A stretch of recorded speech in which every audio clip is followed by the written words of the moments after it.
जिस वक्त ईरान के राष्ट्रपति इब्राहिम राइसी के हेलीकॉप्टर की हार्ड लैंडिंग की खबर आई, उस वक्त पूरे ईरान में मानो तहलका मच गया था और ईरान के लोग राइसी की सलामती के लिए दुआएं करने लगे थे।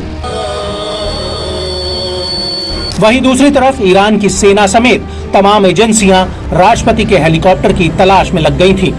लेकिन जिस इलाके में राइसी का हेलीकॉप्टर क्रैश हुआ था, वो इलाका जंगल और पहाड़ियों से भरा था और ऐसे दुर्गम इलाके में ईरानी सेना राइसी के हेलीकॉप्टर को ढूंढ नहीं पा रही थी।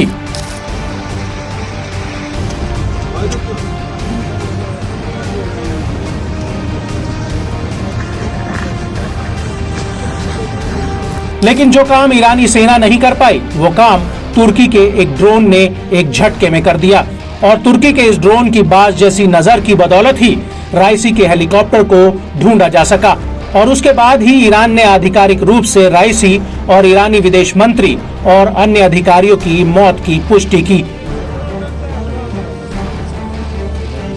आपको बता दें कि 20 मई 2024 की सुबह तुर्की की एजेंसियों ने एक वीडियो फुटेज जारी किया था, जिसमें जंगल के बीच आग लगी हुई दिख रही है और इसी आग को राइसी के हेलीकॉप्टर का संदिग्ध मलबा बताया गया था।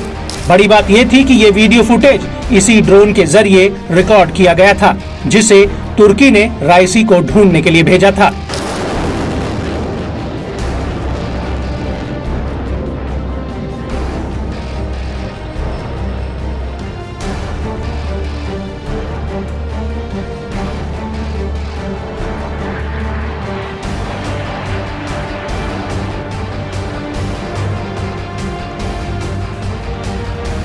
लेकिन बड़ा सवाल यह है कि ईरान के घने जंगलों और पहाड़ियों के बीच राष्ट्रपति इब्राहिम राइसी के हेलीकॉप्टर को ढूंढ निकालने वाला ये ड्रोन आखिर कितना ताकतवर है और इस ड्रोन की क्या क्या खासियतें हैं। तो आपको बता दें कि बैरक्टर अकिंसी ड्रोन को तुर्की की डिफेंस कंपनी बैकर ने बनाया है। ये ड्रोन अपने आप में ही बेहद ही ताकतवर है।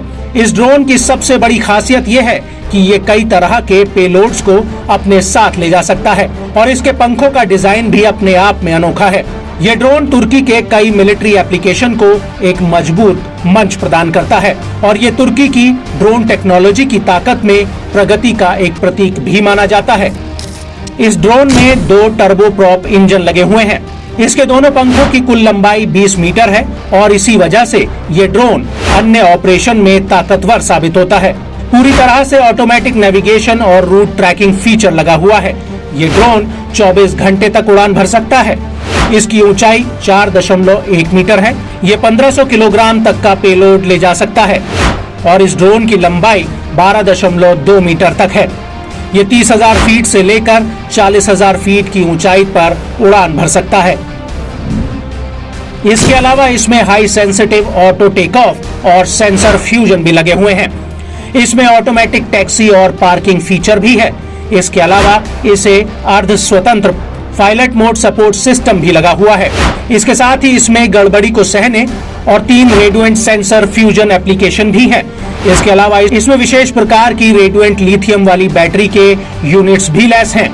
इस ड्रोन में 2 तरह का आर्टिफिशियल इंटेलिजेंस एवियोनिक्स यानी AI लगा हुआ है, जो सिग्नल प्रोसेसिंग, सेंसर फ्यूजन और रियल टाइम में हालातों की जानकारी देता है। ये ड्रोन लड़ाकू जेट से किए जाने वाले ऑपरेशन को करने में सक्षम है।